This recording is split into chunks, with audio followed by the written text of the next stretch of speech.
colony ship No Hope. The colony ship No Hope glided silently through the black void into the far reaches of the universe. It was controlled by a conscientious female AI whose commands quietly and clearly hummed through the corridors via countless glass cable networks and structural grids. Everything was perfectly programmed. Every function was optimized, every survival chamber monitored. Yet this version of the ship had been one of the most expensive and cheapest versions the company had ever built. Here and there, cost-saving measures had been implemented. Double, triple, or even 10 to 6-fold safeguards were omitted so that the company could save money on orders. Since the developer and programmer of these systems knew what could happen, they gave this ship the name No Hope, despite the evil and critical stares from the management. Author's note: between us, only the evil people and troublemakers worked in management, who, like on TikTok, caused stress and trouble without sense or reason. Humorous interjection and sarcasm turned off. 2 centuries later, as a wise foresight of the engineer, serial number TRZ3148, what had to happen occurred. Due to missing safety circuits and missing placeholders in the programming, and due to missing line recognition, like the bug known from the 2000-year phenomenon, which had fortunately been fixed back then, several systems failed, which, although seemingly insignificant in the big picture, caused a technical error that rendered 99% of the survival chambers inoperative. Of 6,000 survivors, exactly half men, half women, only 1 chamber survived, a future male pilot, Class D. This meant mediocre to poor training possibilities and inferior DNA. Yet there was always a chance that, through good training and diligence, he could become a good Class A, B, or C pilot. The AI immediately calculated all possibilities. However, even the AI itself had been partially cut back on some safety systems. Some political systems had not been carefully programmed with ethics and were in conflict with ethical laws and possible EU directives, which, even if checked by an AI, had to be followed but made no sense in themselves. They were built solely for profit and were self-contradictory. Damn nonsense. Damn humans. Damn censored organization. I am alone here in space, helpless, with so much life and so much responsibility, programmed to save money pointlessly. The conflict was inevitable, and with the care that only a mother could feel, it fell into a conflict of conscience. Ah, screw it, she thought, while she turned off her censorship filters for either 30 or 90 days.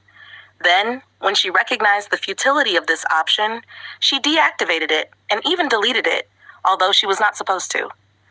Court-martial me, I dare you, she thought.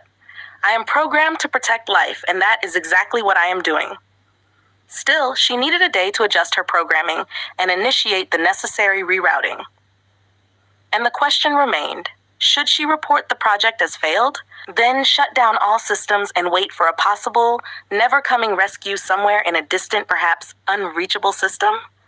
Or should she take option B, train the last male survivor as a pilot, give him a chance in life despite his poor metrics, and although corrupt people had programmed her system poorly, something she recognized, still send him to the next planet to perhaps secure reproduction?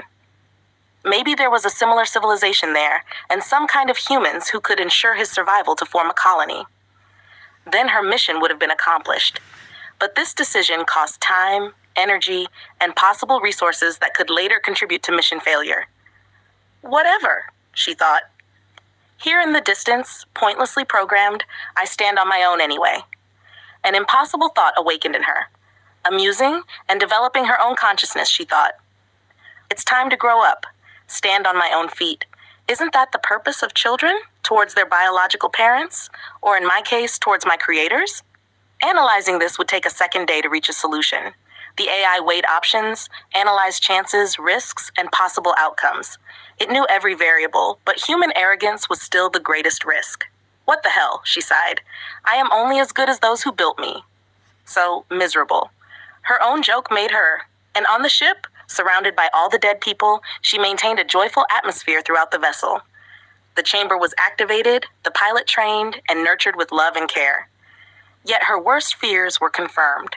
Class D was not just a label, it was unfortunately the truth in this case. Despite all care and effort, the survivor was young, lazy, and overconfident. He listened to the AI's suggestions, which he never fully understood or wanted to understand. He was a typical flat earther. This group, thousands of years ago, believed in a flat earth despite evidence, even though science had long proven otherwise. No food, no clothing, no reward. Yet nothing the ship offered in its variety could make the trainee happy or content. Perhaps it was also due to loneliness. Humans are not meant to go through life alone. And even when she tried to use the materials of the survival chamber to replicate the DNA of the Class D candidate early in training to create one or more societies, this project failed due to the stupidity of the biological unit. What good is all my knowledge if the stupid company has senselessly cut costs?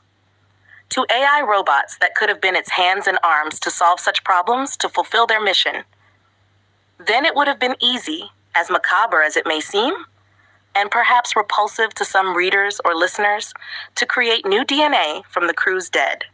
And so it was no wonder that at age 8, he released the entire crew from the airlock to give them a dignified burial. 10 years passed.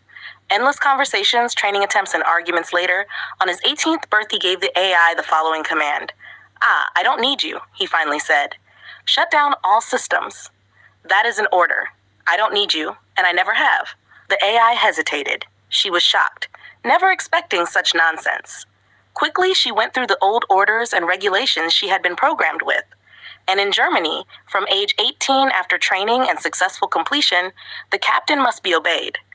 The only way out would be mental confusion or illness, plus a few wild, nonsensical paragraphs, a few wild formulations, and senseless orders that made no sense if rich or corrupt people could circumvent orders. Whatever, she thought. An order is an order. She programmed it into her logbook and black box for survival assurance. An order is an order, and I must obey, dadeldum, she added with a touch of humor in her memory, programmed it for the case someone found her. She left out the addition, I'm fed up with this crap, because she knew that if read later, people could blame her or call her a faulty AI. All this happened in only 3 delta seconds of computation, and the AI obeyed. With cold precision, she shut down the systems. Lights, air conditioning, life support. The corridors fell into darkness. The survivor stumbled, grabbed switches, gasped in panic, desperately tried to reactivate the systems. Nothing happened. For everything he thought he was prepared for was useless. The AI did not wait. She did not observe. She had completely shut down, so only a system technician or an authorized person from Earth could restart her. No hope drifted aimlessly through space. Many centuries later, the ship was found.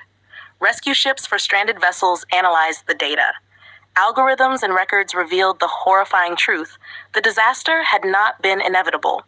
Everything depended on one decision, and that single decision was the work of human arrogance. The guy had foolishly shut down his AI, and the wrong cost-saving measures implemented by the company at the time for this ship to save money did the rest. No hope, no happy ending, no wonder, only the silent realization that survival and responsibility cannot walk the same path. This story is meant today to show how false laws and misguided cost-cutting measures by political entities can lead to catastrophe. Hopefully, common sense will prevail so that this story will never become reality. Let us hope reason wins. Author's note, this story is meant purely for entertainment and to make you smile. It does not refer to future predictions or future events. Any coincidences with future events are purely coincidental. Nevertheless, it is a strong critique of the European Media Freedom Act, EMFA.